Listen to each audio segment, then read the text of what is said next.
Hi, today's conversation is one I've been really looking forward to. My guest is Dr. Amy Behimer, a coach who specializes in supporting people living with autoimmune conditions in a way that is evidence-informed, compassionate, and grounded in real life. Amy brings a unique and powerful perspective to this work. She is a doctor of pharmacy, a nationally board-certified health and wellness coach, a Walls Protocol certified practitioner, certified life coach by the Life Coach School, board-certified pharmacotherapy specialist, and someone with lived experience navigating autoimmune disease herself. Her approach centers on helping people feel better and function better by building habits that actually fit the season of life that they're in, without perfection, extremes, or pressure. She is also the host of the podcast, and I am completely obsessed with this podcast, Autoimmune Health Secrets. I was just learning actually about the mitochondria, and I was looking for a mitochondria to put on my screensaver, and I have to find one that's smaller, so I think I'm going to have to put it on Canva or something and play around with it, but I'm going to do that because it's a great idea. And so if you listen to Autoimmune Health Secrets, you'll learn about mitochondria as well and why we should all put it on the screensaver on our phone. But anyway, she explores connections between energy, hormones, stress, mindset, and sustainable health for women, especially in midlife. What I appreciate most about Amy's work is her focus on helping people feel less broken and more capable. By learning to listen to their bodies, build self-trust, and make small, meaningful investments in their health. I'm excited to share this conversation with you because it speaks to nourishment on and off the plate, which is something that I believe in, honoring the body's signals and creating more honest, supportive relationships with our health. Amy, I'm so glad you're here. Yes, thank you so much. That was a long introduction. Thank you to everybody for sitting through it, but thank you so much and for listening to the show too. Well, I just feel like I really needed to share all of the experience, and both professional and personal, that you have, because this conversation is going to be so important to the listeners on my podcast. And before we dive in, I always like to ask every guest that I have on the same sort of grounding question, because it sets the tone for how we think about nourishment here at Plant Powered Collective. And so what's one thing that's nourishing you both on and or off the plate, in your life right now? What a fun question. On my literal plate, because I just finished this right before we started, are cashews. I love them as a nut. I love them as a milk. I love them as a butter. I can't get enough cashews. So that would be my on the plate nourishment for sure. I love that. Okay, so can I ask you, do you make your own cashew milk? I've been through seasons. Okay. You mentioned seasons. So let's talk about seasons of habits. I have been through seasons where I've made it all, right? The breads, the nuts, the nut milks, all of it, the butters. I am in a pretty long season right now where I am purchasing really high quality brands that I love and trust. So I feel like I can say I've done it, but no, convenience is winning right now. That's real life. Right? Yeah, exactly. Right. I say the same thing. Yes, couldn't agree more. And I'm right there with you with cashews. I love them. I actually had the opportunity to go to, do they call it a cashew farm, I guess? And where they actually, took the seed and you got the cashew out of it's a laborious process, which made me just appreciate cashews so much more. I remember as a kid, my dad was a frequenter of party stores.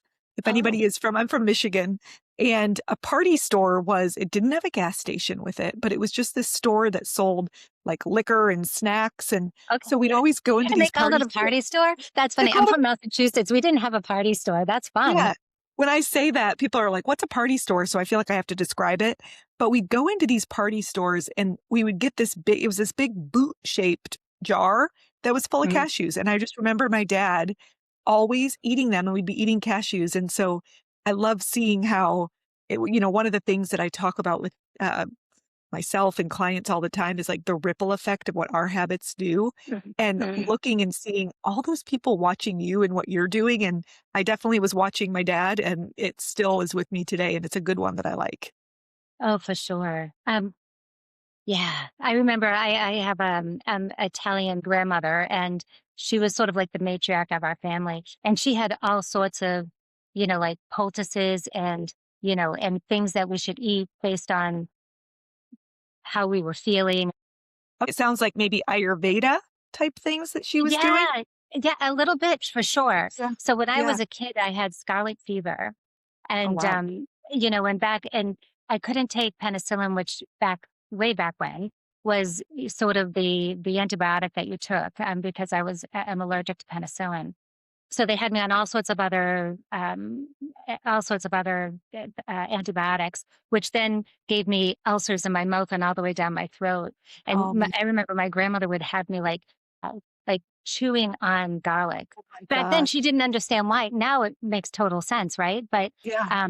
back then, but it helps me. And Look at even our parents and grandparents were powered by plants too. absolutely. Yeah. So But I off the wanted to. plate. Oh, Oh, yes. sorry. Yeah, I off have the to. plate. Oh, do you have an off the plate? I love I that. do. I have a big off the plate one right now. Okay. Have been playing with this idea and logically have understood the idea that I want and need more rest. I call it my most neglected spoke of my framework that I use called the Habit Hub. And so I read this book probably over a year ago called The Ruthless Elimination of Hurry. And he Mm, makes such a strong case for a Sabbath and how counterculture it is, but how healing it is. And so 2026 is the year I will become a person that practices my version of a Sabbath, which if somebody is listening and they know the true 24-hour, you mhm. know, official version, it looks very different than that. But for me, it's a big step. And so it is so nourishing. I'm only a few weeks in, but Yeah. getting that little pause is really lighting me up right now. Tell me a little bit about that. What does that mean? Yeah. So my version of a Mhm. Sabbath actually starts at 5 p.m. on Friday and Okay. it goes until 11 a.m. on Saturday. So we're talking 18 hours. And yes, hopefully I'm sleeping 8 to 10 of them.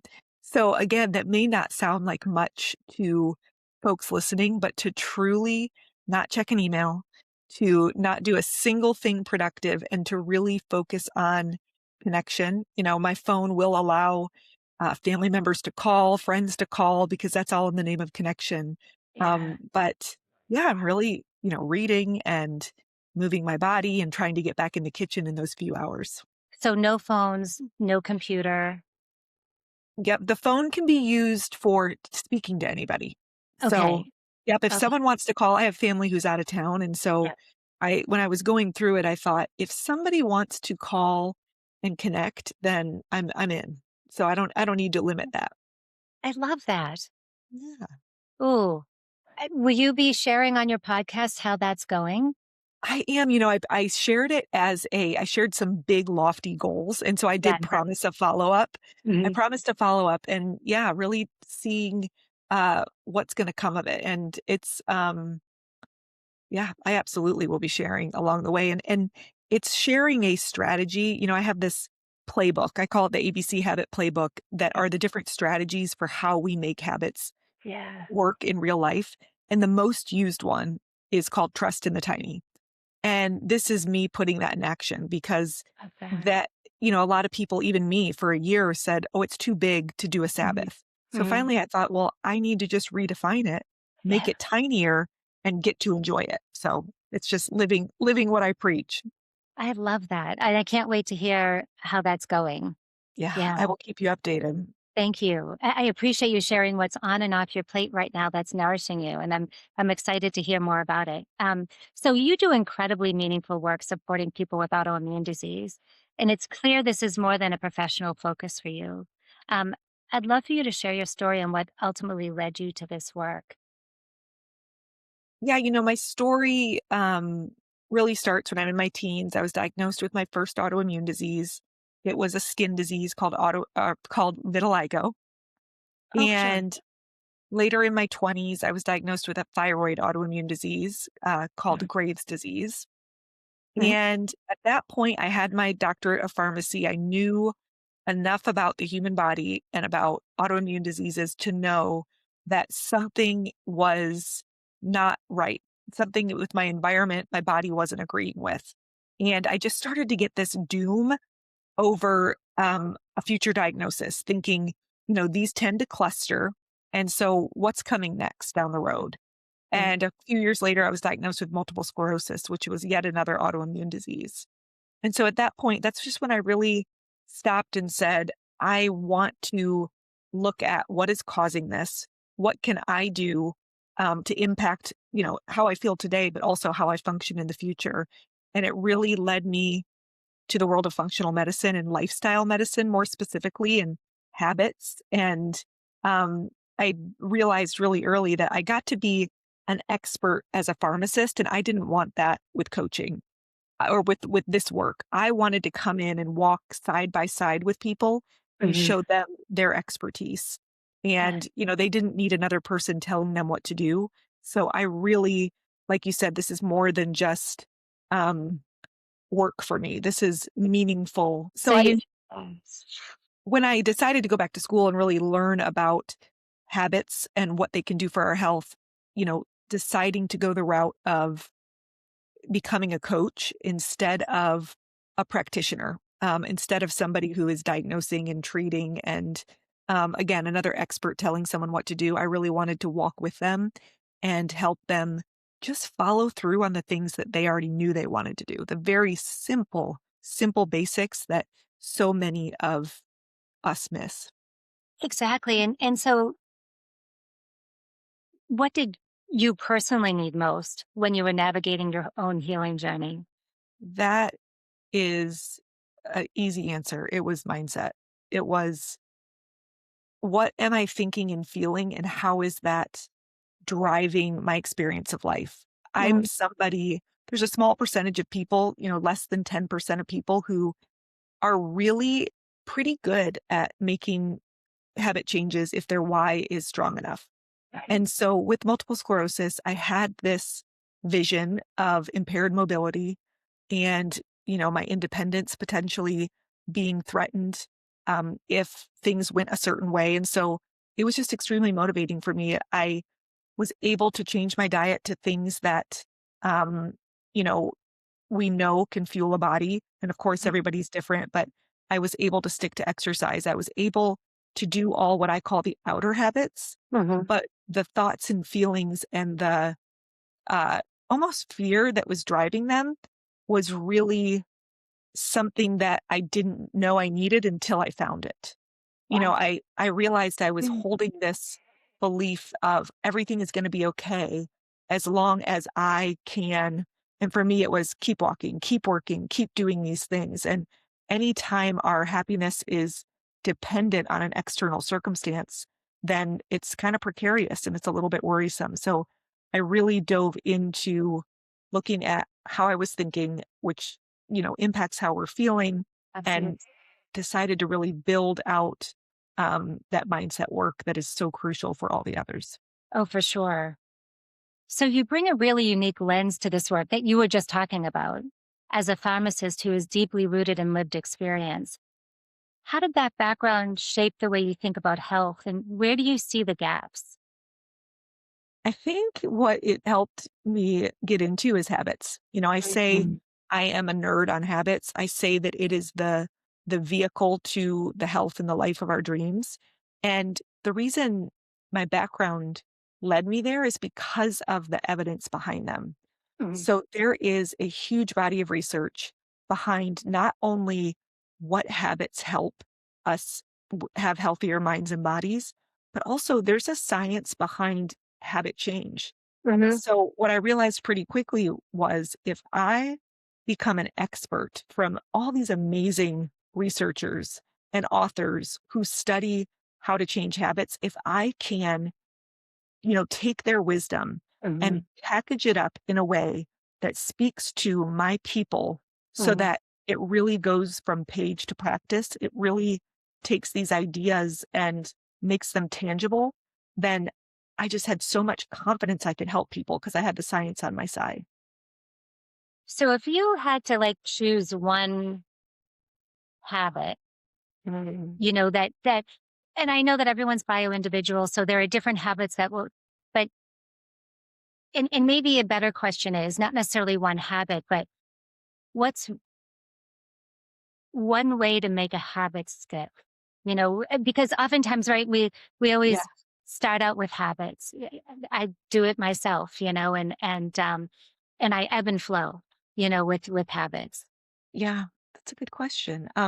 You know, a habit is defined in the dictionary as a usual way of behaving. Mm. And so 40 to 50% of our day is made up on autopilot, on habits. Wow. So they're happening for all of us, whether we know it or not. I like to expand that definition. You can tell I like to redefine things. I define that as the inner habits as well, which are how we're habitually thinking and feeling, because we have the ability to influence all of those. And Mhm. so I guess I give that little background about habits to answer your question that I think that a habit that can work for everybody, and this, no matter who you are, is to pick up time during the day and carve it out as you time, a date with yourself. Oh, And nice. the reason that this works so well for everybody is that whatever the habit is that you want to be working on, if you have built the foundational habit that you have a space in your day that is for you, you get to insert any habit that you want into that space to Mm. give it the season that it deserves. Yeah. So if I know that I wake up and I have 30 minutes of uninterrupted time where I don't let the world in, Mhm. and this is something I show up for myself. I tend to be a morning person, so I love the morning. But let's say I'm working on something with food. I could meal prep during that time or learn a new recipe. If it's exercise, you can exercise. If it's meditation or journaling, you can slide it right into that space. Yeah. And, so it's really the protected time to be able to say, "This is me working on something for me." I love that. For me, it's like habit stacking. Mm. So sometimes, I always hear from my clients, "Oh, I don't have time to make a dinner. That's why, I just pick up something on the way home, or, I get something fast casual, or I get prepackaged meals, and so and I don't have, or I don't have time to meditate, or I choose to meditate and not cook, or I choose to cook and not meditate." Yep, And for me, like my habit stacking is as I'm chopping, I'm doing deep breathing, like, love that. and breath work. And so that's kind of like my meditation time and my Yeah, relaxation time. And yeah, I even put like little stickies on my, don't forget to breathe, when you're chopping, kind of yeah, thing. So it yeah. just is like a little reminders, on my countertop. Well, and yeah, and if your listeners are thinking the same thing of I don't have time for this, it's really cool to think about how whatever meals are the easy, convenient ones right now, it's because they're habitual. Hmm. It's because you know where to get the things in the grocery store. They're in your Instacart history. So realizing that whatever the new, let's say you want a new breakfast, lunch, or dinner, Hmm. just that muscle memory of doing it a few times, that will become the new habit. So it's kind of cool to think of it that way, and it will become the second nature that becomes the convenient thing where if you tried to change it, you'd be like, no, this is the easy part. Yeah, Yeah. exactly. Exactly. So, you often talk about caring deeply about what actually works in real life, not just what sounds good on paper. And what does real life mean to you, especially for someone managing an autoimmune condition? Real life means ups and downs, changes in symptoms, um, people who need you, people that you want to be able to be there for.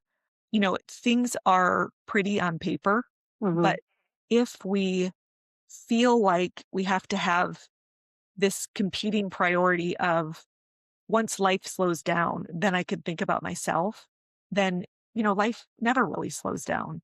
And so if we can figure out how to show up for ourselves and keep inching forward every single day, no matter what, even if that's standing still and resting.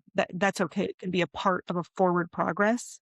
That is the way that we get to feel proud and accomplished, and that ultimately fuels us to want to do more. But I mentioned these research greats, and you mentioned habit stacking. Atomic Habits, which is written by James Clear.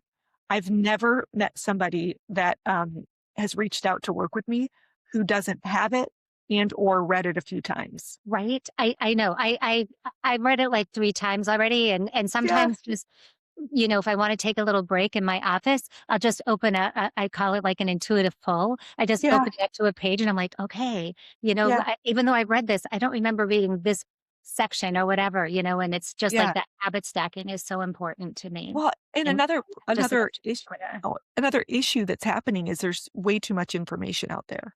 So people are signing up for free webinars and reading books, and you and I both have podcasts, and we are well intended, but if we are just consuming more and more information without immediately pairing it with how we're putting it to work in our real life, then we're never going to get to feel the benefits of it. And so, Yeah. a lot of people will ask, well, how much time commitment is it? And, I have a membership, and I Mhm. don't want you spending a ton of time No. watching videos, or they're there if and when you need them. But Mhm. it's really to tap in, learn just enough to get back out there in real life, Yeah. learn just enough to start applying it, because that's where you're going to get wisdom. And I call that failure gold. Like, that's Mm. where you're going to learn things about how this works with you that you can't get in any book or from any podcast.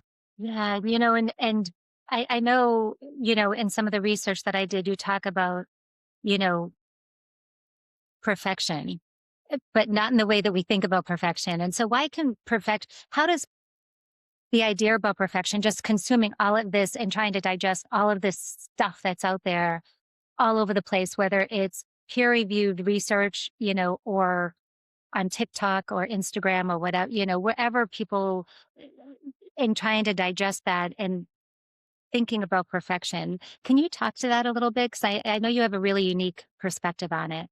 I mean, we do get actually a little dopamine surge from like learning more and it making sense. And so it's so tempting to think that when we're dealing with something tough, like a diagnosis or symptoms that really impact our day, it's really tempting to think that there is an answer out there, that there is a silver bullet. And so we just keep looking for it. And if we try different things, but we don't make it a habit, we don't stick to it, we will write it off as, oh, that didn't work, versus did we work it long enough? And did we try it with this and maybe in this version? And so we really have to be open to have an experimenter's mindset to really put these things into action in our life, because not only are you and I different, Lori, but Mhm. me a year from now is different Yeah. than I will be 3 years from now. So we need to learn this ability to road test things, because it will change. We will change. I mean, I'm in my 40s now. I've had times where I was vegan for 2 years. I had times where I was vegetarian. Then I did this and that in this experimenter's phase. And my body was needing different things at different times. And so it's Absolutely. just such a skill worth building. Yeah, absolutely. So it sounds like it's more like action rather than perfection.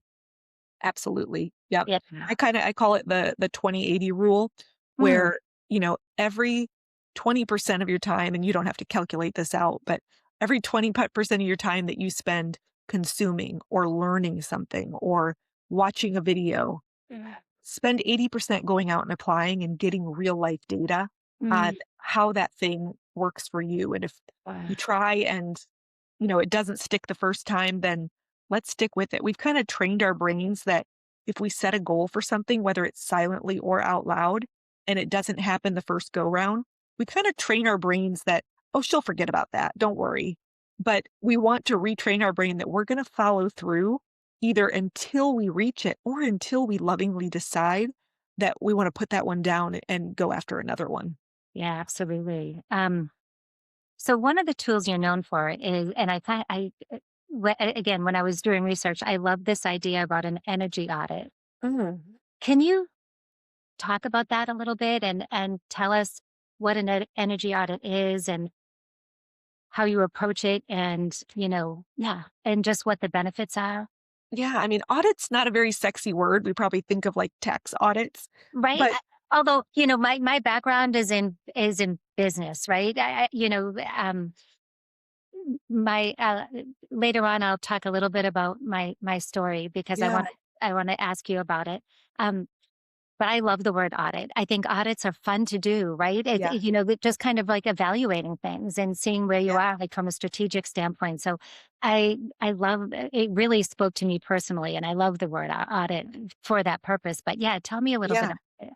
Well, audit came from the whole idea really came again, no surprise, from the habit research. Mm, So, habit research calls it monitoring, okay. which really shows that first, if you just get in there and take a look at what's happening with any area of our life without expecting to change anything, often it will change because we know we're looking at it. But first, we need to have a really good idea of what the current state is so Mm, that we can decide again what is our hypothesis and how we're going to tweak it. And then mm, energy is really the currency that is the most universal for all of us. okay. So for some people, their symptoms may be uh, musculoskeletal or neurological or thyroid or gut, but all of us can understand that our food gives us energy, our thinking, our movement, and so really using energy as a currency to see how things are working Mm, is kind of where that energy audit came from. But okay. it's grounded in the idea that we want to have good data to see what is really happening in these key areas of our lifestyle so that we can see what is the biggest drain, right? Where is the biggest bang for your energy buck to start with to start to see upgrades? The Hmm. other neat thing about an energy audit is that we always can find a place or two that is going really well, and we want to celebrate that. No surprise that, as a coach, I also want to help people find the spots where their brain wants them to focus only on the negative and Hmm. try to bring them back and say there are good things to Yeah. build on. Yeah. And, when I help people with it, it's because we can't see our own blind spots. And so that's one of the beauty parts of being a coach. I mean, I'm a coach who has a coach because it is it's impossible to see our own blind spots, just like a neurosurgeon can't operate on themselves. So sometimes having an outsider perspective come in Hmm. and lovingly, I get full permission from people before I do this. I say, can I tell you what I'm seeing? Can I Mm, tell you where maybe you have some thinking that you want to question and you want to challenge yourself to, is there a different mindset that we can practice here? Again, those inner habits, because just like working our muscles will drain our energy, so will thoughts and feelings that really use up our precious energy. what do people usually notice first when they start doing energy audits? And do they share the energy audits with you? I mean, this is fascinating. So, do you take a look at it to see if you can see, threads of, through their energy audits? Absolutely. I think what's most surprising is how see if people have worked with me for a long time, they know that we're gonna be talking about how they're thinking and feeling, and they know the proof that, oh my gosh, okay, this works. I can see that. But if someone's newer to me and they're coming in, because I do offer a energy audit with a plan for you to make edits as a way for people to work with me when they first get started.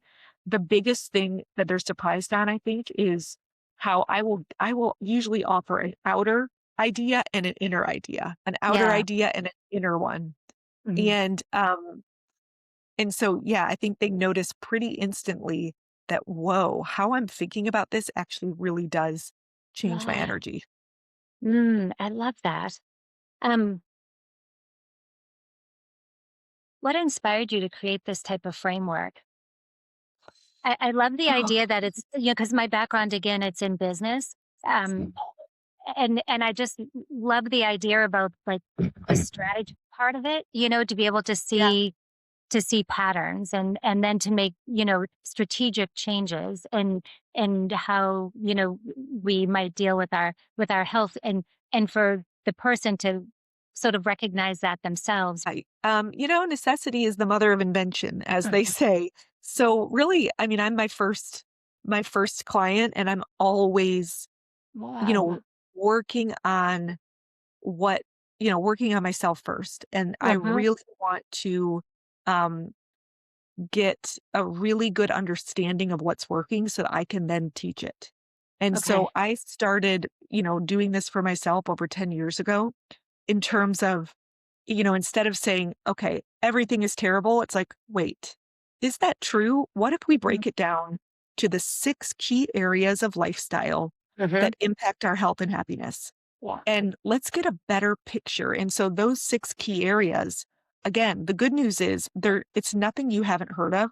Mhm. It's nothing that's not out there in the research, but I have packaged it in a way that is holistic because another thing that research shows is when we have frameworks that help our brain understand how this fits into a real life, then we're Mhm. more likely to stick with them. So you Yeah. see the same things are coming up over and over again in real life and the science backed, but those 6 key areas, I don't know if it's worth mentioning because we've Yeah, danced around a please. few of them. Okay. Yeah. So the first is mindset. Mm. Again, one that I wouldn't have become a coach, I think, if I wouldn't have had the drastic change to my life with Mm. mindset work. Mhm. I always said you can't outnourish a crappy mindset Yeah. because that's what I was trying to do. I was like, "Oh, I can eat better and better," Yeah. but I just but wanna pause there. So you can't say that one more time for me? you can't outnourish a crappy mindset That I don't know, it's like kind of because you love yes, nourish. yes, You know where I think I must have gotten that from was you've probably heard you can't outrun a crappy diet. right. And when I first heard it, I said, "You cannot I can do all these things. I can eat every piece of kale and avoid every, piece of gluten that I want, but if the way I'm thinking about my health and my future and my Mhm, life is mhm. crappy, none of that's gonna take." And, it proves itself true time and time again. So mindset. I will talk about mindset all day long. The other ones we actually use our mindset to get really good at. And Mhm, those are food, no surprise. If you're mhm, listening here, that's a big one. Movement. These bodies were made to move. So finding that joy, finding what mhm, it takes to move consistently. Rest and relaxation. So again, I call this my neglected spoke, and I call them spokes because it's the habit hub. mhm. We all have one that we will neglect Yeah. unless we give a focus. Number 5 is connection, relationships. We are wired to belong. So, when in doubt, if we can strengthen our relationships, our health will improve. And then the last one I call good stresses. So these are Mhm. the challenges we set, the goals that we take on in the name of going through something tough to come out a little bit stronger on the other side. Absolutely.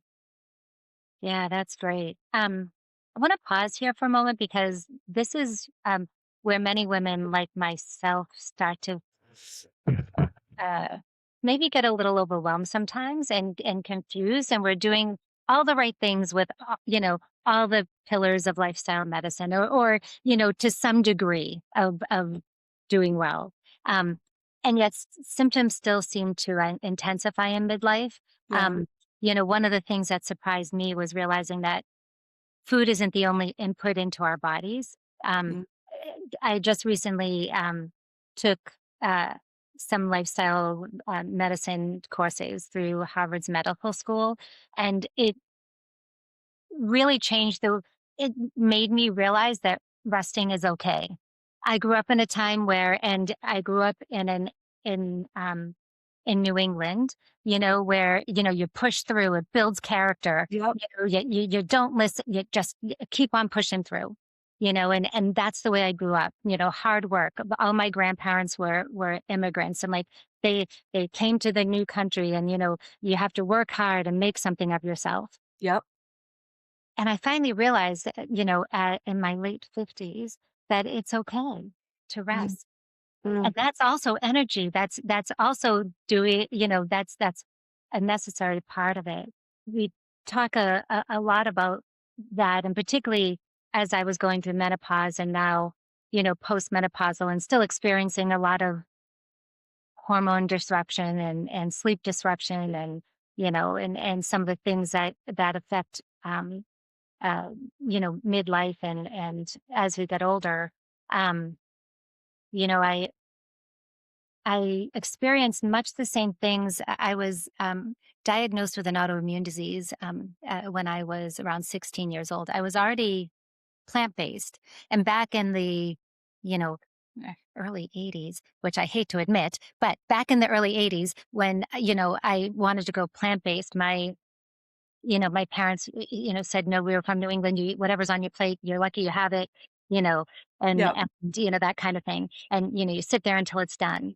Well, then I got salmonella, which could have only Oh, come from chicken. And I ended up in the hospital. And that was the only way I could convince my parents that, for me not to eat meat. And listen, for me, it wasn't the right thing. Everyone's bio individual. I have a partner that is a meat eater, yeah. and that's okay. He's an omnivore. Yeah. And, but going back to that, and as I got, what I found is that my the symptoms that my autoimmune, which was headaches, joint pain, inflammation, um, sleep disruption, much the same thing that I experienced going through menopause. Um, I found that during the summers it would get better because, of course, growing up in New England in the winters, we had back then we had canned vegetables. The frozen vegetables were too expensive. You Yeah. know, my Yeah. dad was a school teacher, and we were always looking for uh, money savings and that kind of thing. Frugal Yes. New Englanders, Yep. and Our vegetable was applesauce. Did you or those canned pears and yes, yes, peaches? yes, I'm yep, like, yep, "That's the not a ones in the vegetable." yeah, Yeah. right, exactly. And so, so it was interesting as I got older and I really started thinking about it is during the summers, I would find that I would feel better because my family and my Mm. grandparents all had gardens. Yeah. So I was eating fresh vegetables out of the Mm. garden, Yeah. so, it's interesting that, as I got older and I started, going through menopause and I started going to doctors, um, and it was prescriptive rather than partnering to figure out. And as Yeah. much as I wanted to advocate, Yeah. a lot of doctors said, "Oh, well, maybe I'm not the right doctor for you," because I'd go in with, my list of questions, Yeah. and Yeah. and I'd always say, I don't pretend to be a doctor. I absolutely don't, Yeah. but I can do research.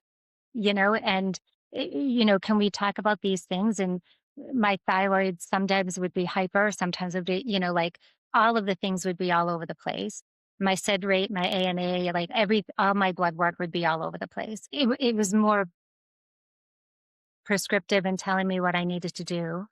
And, Yeah, less and, potent. Yeah. yeah, so I, and so I really leaned into food, and really leaned into, the pillars of lifestyle medicine. And so, and I had also lived in Asia for 12 years. I lived in China. Wow. And so, I had an opportunity to do some studying of traditional Chinese medicine Oh, in the cool. country. My daughter always had eczema, even as a baby. And, here before we moved there, the doctors would give her cortisone. And at one point, the eczema when she was an infant got so bad that she had to be on a steroid cream. And they said, "Oh, don't put it on her face because it will disfigure her." And I thought, why would I want to put that anywhere else on her body if it's going to disfigure Yeah. her? Like what? Yeah. I don't understand. And so when we moved to Shanghai and I went to a doctor who was Western trained, um, he said, "What is she eating?" And Oh, she needs to eat more of this. wow. Yeah. And let me give you this cream. And I'm like, "Oh, is it cortisone or steroid? I really don't want to put her on that." And he said, "No, no, no." He said it was sesame based and it had Mm. other things in it, but it was botanical and it helped her. And I thought, Wow. wow, there's something to this.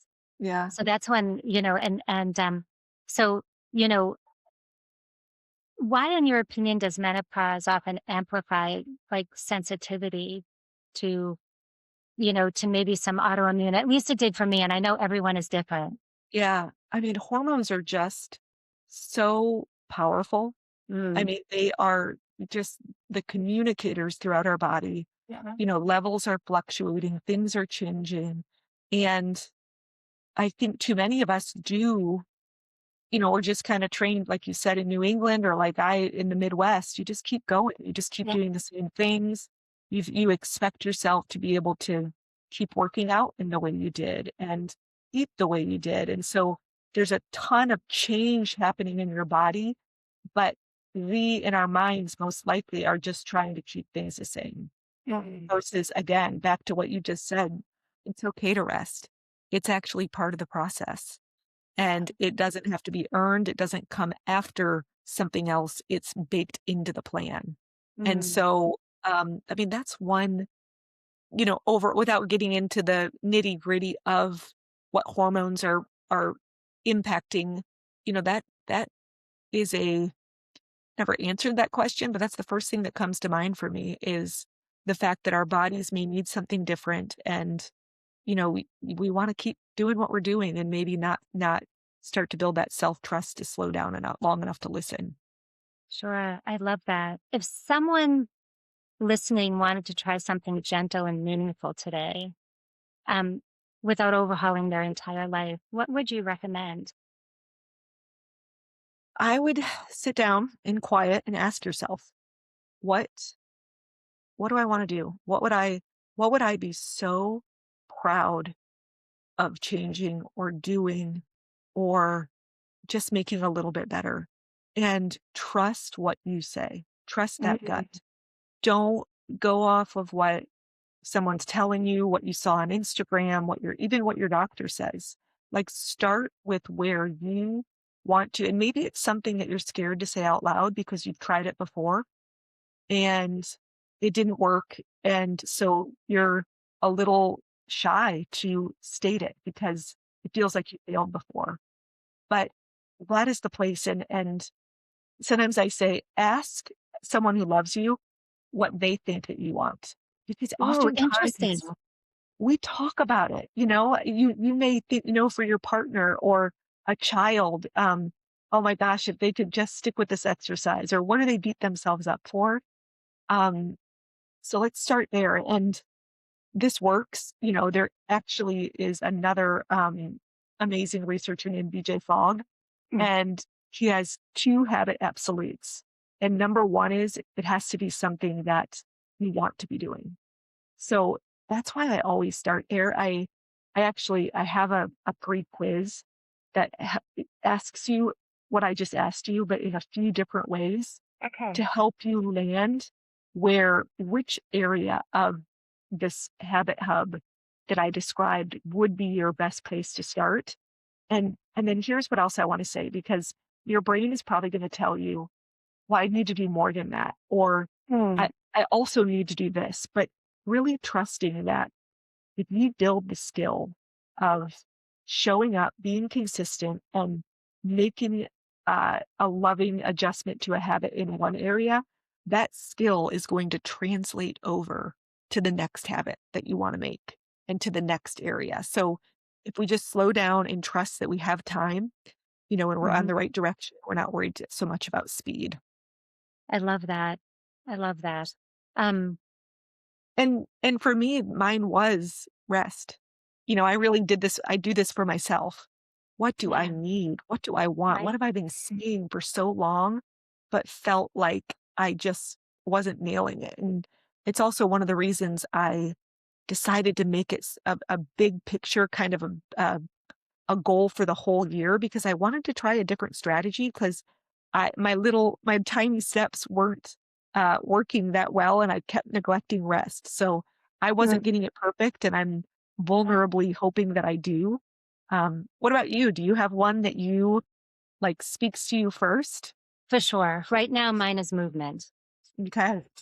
Such a worthy I one. had, Yes. yeah, I had a really, so a little bit of background during, it's interesting when you said ask a loved one, about what you really want. Even as a little girl, I sort of have always wanted to do this. It looked different when I was a little girl and maybe now I'd call it manifesting. Back then, I called it just like Yeah.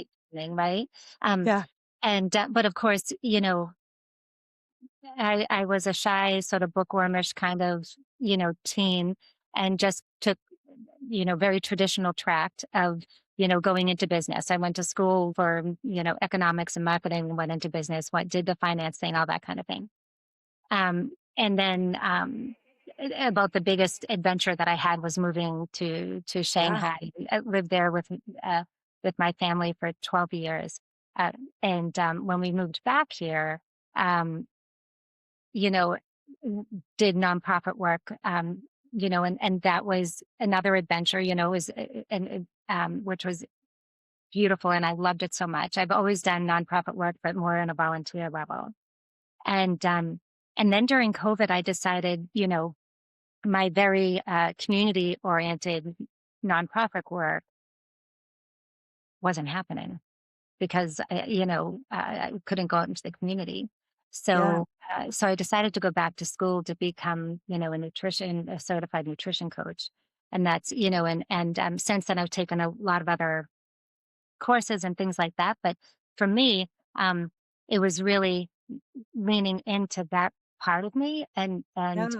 and I had done it sort of part time as like, I don't know, a side hustle, I guess, you could call Yeah. it. And, but then when I turned 60, I decided I just need to jump into the deep end and do this full time because if I don't do it now, when will I do it? Yeah. Absolutely.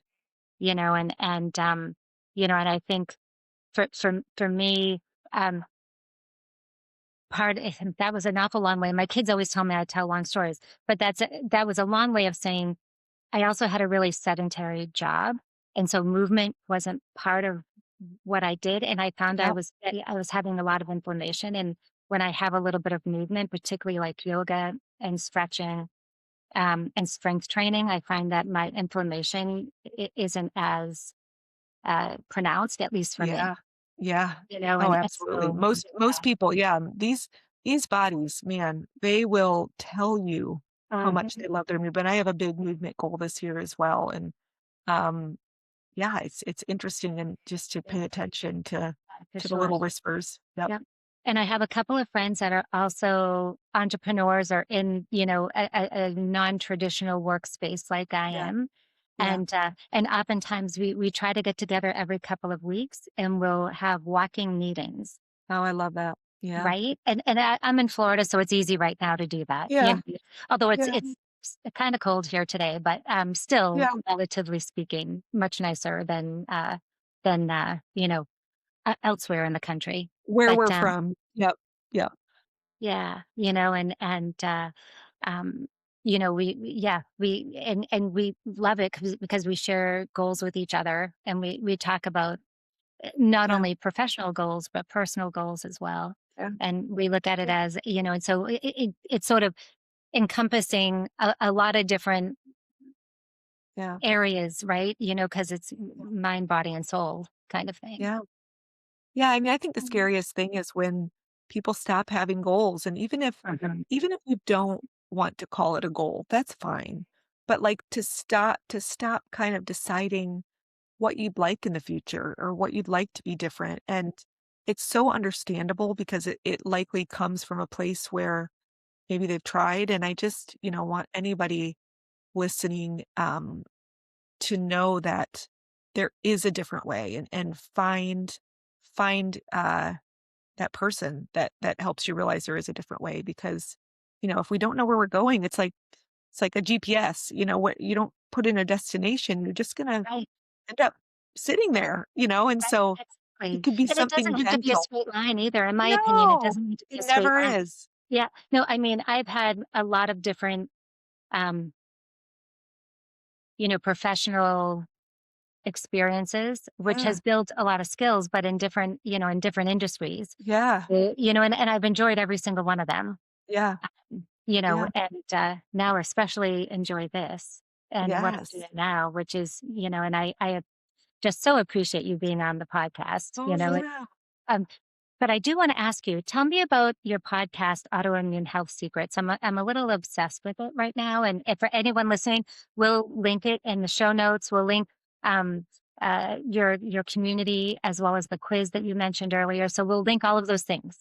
Yeah, I would love it. And yeah, whether you have an autoimmune disease or not, autoimmune is just, a way of saying the human body. I have clients, I have listeners, they're like, I don't have an autoimmune disease, but this just makes sense. Yeah. Yeah. But yeah, the podcast really, the name kind of says it all, where it is no secret that better habits lead to a better life, that it being intentional and, you know, doing more of the things that help our bodies and our brains habitually, that's not a secret. What the secret is this approach that I'm talking about. How do we do it in a way that feels enjoyable, that is effective? Because at the end of the day, we do want to combat some symptoms, maybe a diagnosis or two. And then how do we do it in a way that we make it inevitable? And that's a tall order. But when you know and learn all the reasons that we get thrown off track or habits feel hard, it's like we have the answers to the test. So the autoimmune health secrets is I'm teaching the ways we get around these detours that are thrown up, again, so that we can really keep moving forward in a way that feels loving and not like a chore. Yeah, exactly. What conversations are you most excited to explore next on your podcast? Can you Oh, share? well, yeah, absolutely. I just it's primarily solo episodes. Okay. And so there I do have some guests, but I just had a conversation with a nutritionist, another nutritionist who works with Hashimoto's, which is one of the most common Mm-hmm. autoimmune diseases. So we kind of clicked with that and similar approach to what we're talking about. That conversation was fun because I don't often get into, I like to stay in my lane. I like to get on the experts of what the actual nitty gritty is. But she broke down gluten and autoimmunity really, really well. So that Mm-hmm. one was just recently, and I'm already getting people like, "Oh, I love this." I love talking to a physical therapist that can really get into again the movement and Right. what is Mm-hmm. happening with this because it's like we call ourselves peanut butter and jelly because everybody has that plan that they want to follow through on, whether it's a nutrition plan or a physical therapy plan or an exercise plan. But then, coming together and saying, oh, this is how we actually do it. It's kind of Right. fun. Yeah, absolutely. Um, as we wrap up, if there's one message you'd love women to carry forward from this conversation, what would it be? I would say if you want something different in your health or in your life, maybe just be open to try something different. Really um, with an experimenter's mindset, knowing that we don't know what we don't know. So, if you feel a intuitive hit from something or a pull to do something, I like to say, don't ever suppress an urge to do something for Mhm. yourself that future you may thank you for. Right. Oh, yeah. Yeah. And so yeah, but if your brain tells you, oh, I don't have the time or I don't have the money or I shouldn't need support on that, maybe be willing to try to invest a little something. Yeah. Again, whether it's time, energy, money for something that's going to pay you back in the future. Absolutely. So it sounds like what, maybe paraphrasing, just to show maybe a little bit more compassion for themselves. Yeah. Oh yeah. I find, especially with women sometimes, right? We don't have that because we're natural nurturers.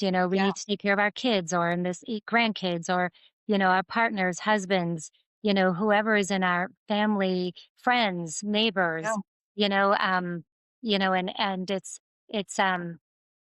it's interesting. A lot of my clients are always like, I really can't change. Like, I really want to change my nutrition, and like how I eat, but we go out every Friday night. And if I like, how will my husband, partner, whoever that other Yeah. person is, friendship group, whatever, how can I still like interact with them if I don't do it Yeah. in this way? Well, and the first thing I would say is you just, she said, whoever she is, Mhm. she said, I want this, but, and Yes. then here after anything after the but Yes. is just the wonderful problem that we're going to solve for. Oh, I love So that. even just replacing it with, oh, I want this Mhm. and what comes up. And so, um, yeah, I mean, you mentioned the lifestyle pillars. I Right. call them spokes of the habit hub. The information is out there. With our brains, they logically make so much sense. Yes. And yeah, I want everybody to know it is not your fault that Mhm. you're not living them perfectly. You're human. I'm human. Humans are they have evolved to seek pleasure, avoid pain, and resist change. Yeah. So it takes overcoming being human to Yeah. do these things. So yeah, love on yourself, give yourself, um, don't do it from a place of shame or a place of, oh, I got to do this, but take the next step if you do want to change and you want to make these changes from love for yourself and a gift.